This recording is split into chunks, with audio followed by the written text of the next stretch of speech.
English with Deck.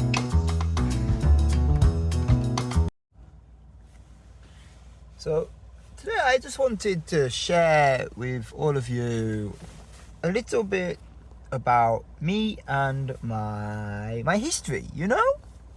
Now, I am obviously from England originally. And then in 2017-ish, I ended up going to New Zealand on what's called a working holiday.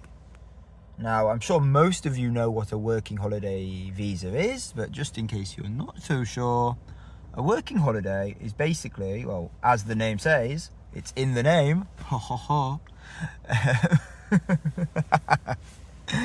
A working holiday visa is a visa where you don't have to work for most cases, I believe, but you are expected to work.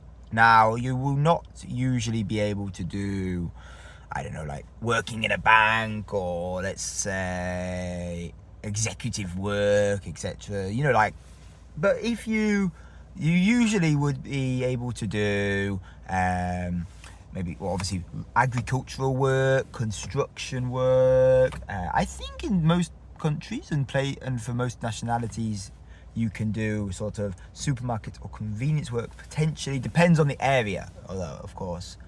But yeah, usually just like temp work, which isn't so, doesn't demand such a high level of certification.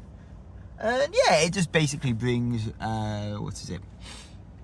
it brings sort of manpower to the local community. And usually people will do it in the cities, of course, but a lot of people will go to more rural areas of the country. Obviously, with my previous experience, when I went to New Zealand, I went into a sort of landscaping field. I continued with that, as my experience in England was landscaping. Now, in New Zealand, I got into a really cool area of landscaping where I was building swimming pools and tennis courts all over New Zealand, and that was fantastic, you know. Brilliant opportunities. Worked with some great guys, and it really got my foot in the door with the more civil landscaping side. Civil in this case doesn't mean good manners. Civil works usually means big projects, government style projects, that kind of thing. So doing really interesting work, and it got me out of the basic garden design, garden construction, into the more large scale projects. It was great fun, but I wanted a bit more, you know. So I did end up deciding that company wasn't quite what I wanted. It was brilliant, it ticked most of the boxes for me, but I still wanted something a little different. So I unfortunately decided, I talked to the boss and he understood. I decided to continue my travels after working there for about 7-8 months-ish. Maybe a bit less actually. But anyway, yeah, I got some great experiences there, and I continued my travels throughout New Zealand, and then decided to head off elsewhere.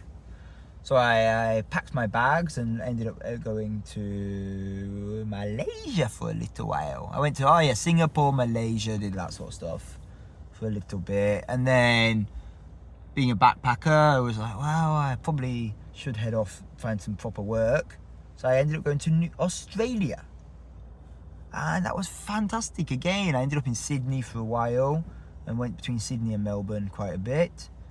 Mainly just worked, to be honest with you, but really got into the culture there. I was working for, again, a civil landscaping company, and that one was really large scale.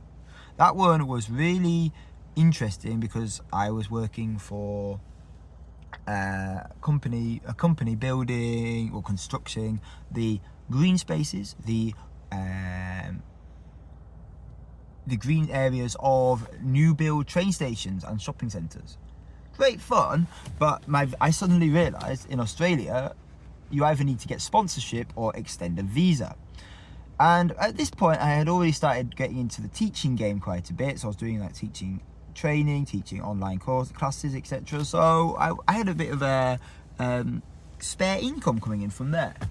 So I decided to ditch the high-paying job, construction work, and head up north in Australia to do the agricultural work. You know, so in Australia they have a system where you can do agricultural work to get a second year visa, working holiday. I think now that you can get a third year visa. I'm not entirely sure about that, but I remember there was something about that. Anyway, so I ended up working there. Bloody fantastic. Really good memories. I still am in contact with a lot of the people I worked and lived with there. And I ended up working on the avocado farm. Absolutely. Brilliant memories.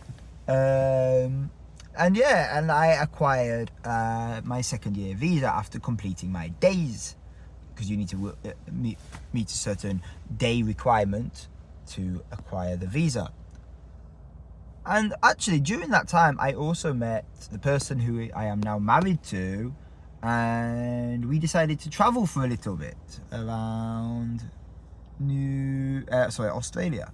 And then after that, we ended up deciding to come to Japan, where she's from. So that is what brought me to Japan initially. And yeah, it was definitely great experience all in. Now, I have really summed up several years in currently 6 minutes. So definitely in later episodes, I would love to share in more detail my experiences in all these countries, and about my personal relationships with co-workers and friends throughout my travels. But that's definitely for another story. Okay.